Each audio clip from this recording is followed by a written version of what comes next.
dan kemegahan peradaban Inka yang telah dibangun selama berabad-abad. Kekaisaran yang diwariskannya jatuh, tetapi kenangan akan jalannya, emasnya, dan tekadnya terus hidup di pegunungan Andes. Dan di antara reruntuhan Machu Picchu, di dinding-dinding batu Sacsayhuaman, dan di wajah rakyat Quechua yang masih tinggal di atas awan, jiwa Atahualpa belum sirna. Lanjutan kisah Raja Atahualpa, raja terakhir Inka, arwah yang tak tenang. Malam itu di Cajamarca, setelah jerat ditarik dan tubuh Atahualpa tergantung di hadapan api unggun, kesunyian menyelimuti tanah Andes. Tak ada nyanyian para pendeta inti, tak ada iringan upacara kematian yang suci seperti layaknya para sapa Inka sebelumnya. Tubuhnya, yang semestinya dibalsem dan disemayamkan di kuil suci, Coricancha di Cusco kini teronggok tanpa penghormatan. Namun para rakyat tidak melupakan. Di desa-desa tinggi, orang tua berbisik kepada anak-anak mereka, "Sapa Inka kita belum mati. Ia hanya tertidur. Ia akan kembali seperti inti yang kembali setiap fajar." Dan dari balik bayangan malam banyak yang percaya, arwah Atahualpa menolak pergi. Ia gentayangan di atas puncak Andes, menatap Cusco, tanah leluhur yang belum sempat ia datangi sebagai kaisar sejati. Para jenderal yang berduka dan membalas.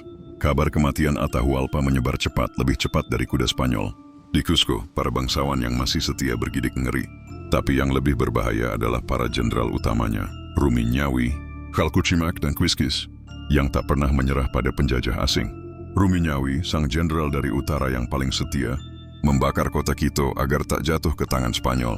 Ia melarikan sebagian harta emas dan menjadikannya persembahan kepada arwah Atahualpa. Di pegunungan Langanatis, legenda menyebut ia menyembunyikan emas kerajaan agar tak satu pun harta Inka jatuh ke tangan penjajah. Calcuchimac ditangkap dan kemudian dibakar hidup-hidup oleh Spanyol, memilih mati dalam diam tanpa mengkhianati sumpah kepada rajanya.